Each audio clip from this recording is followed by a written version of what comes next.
بسم اللہ الرحمن الرحیم۔ السلام علیکم ورحمۃ اللہ وبرکاتہ۔ ایک شخص تھا جو بڑا امیر و کبیر تھا، بہت بڑا اس کا کاروبار تھا جس میں درجنوں ملازمین تھے۔ اس کا گھر بھی کافی بڑا تھا، اس میں بھی نوکر چاکر کام کرتے تھے۔ دن بھر وہ اپنے بزنس میں رہتا، شام کو گھر واپس آتا۔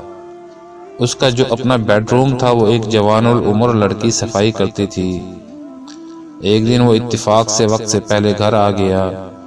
جب یہ اپنے کمرے میں آیا اور نوجوان لڑکی کو صفائی کرتے ہوئے دیکھا تو بس شیطان نے اس کے دل میں خیال ڈالا کہ میں اس لڑکی کو روک لوں تو اس کی آواز کوئی نہیں سنے گا، اگر یہ میری کسی سے شکایت بھی کرے گی تو کوئی اس کی بات کو نہیں مانے گا۔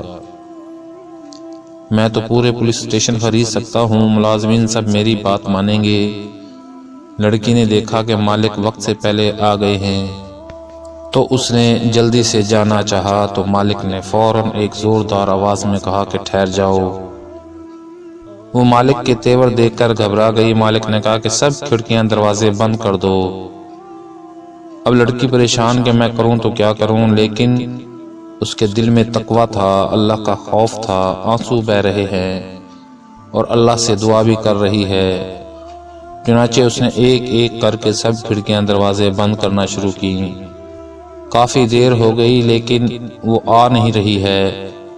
مالک نے ڈانٹ کر کہا کتنی دیر ہو گئی، اب تک دروازے کھڑکیاں بند نہیں کی اور تو میرے پاس آئی نہیں۔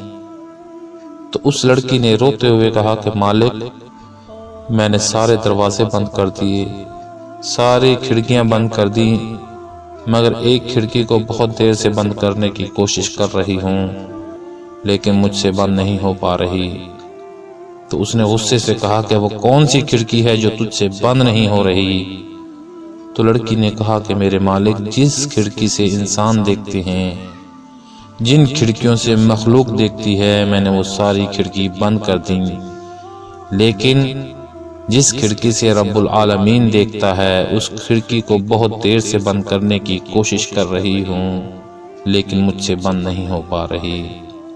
اگر آپ سے بند ہو سکتی ہے تو آ کر بند کر دیں۔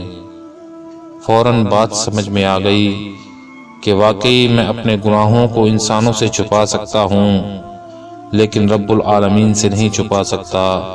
وہ اٹھا، جلدی سے وضو کیا، نماز پڑھی، اللہ سے معافی مانگی۔ فائدہ اور سبق یہ ہے کہ ہم میں سے ہر شخص غور کرے، کوئی اس کھڑکی کو بند کر سکتا ہے جس سے رب العالمین دیکھتا ہے، تو پھر ہم جرأت کے ساتھ گناہ کیوں کرتے ہیں؟ تو پھر ڈٹائی کے ساتھ گناہ کیوں کرتے ہیں؟ وقتی طور پر نفس کا غالب آ جانا یہ الگ بات ہے، لیکن ہم گناہ کرتے ہیں اور گناہ پر گناہ کرتے جاتے ہیں۔ عادت ہوتی ہے ہمارے گناہ کرنے کی، ہم گناہ کو مکھی کی طرح سمجھتے ہیں، پھونک ماری یوں اڑا دی۔ اسی لیے نا کہ ہم کو اس کھڑکی کا یقین نہیں ہے۔ اللہ پاک ہم سب کو یقین کی دولت سے مالا مال فرمائے اور گناہوں سے بچنے کی توفیق عطا فرمائے۔ والسلام ورحمۃ اللہ وبرکاتہ۔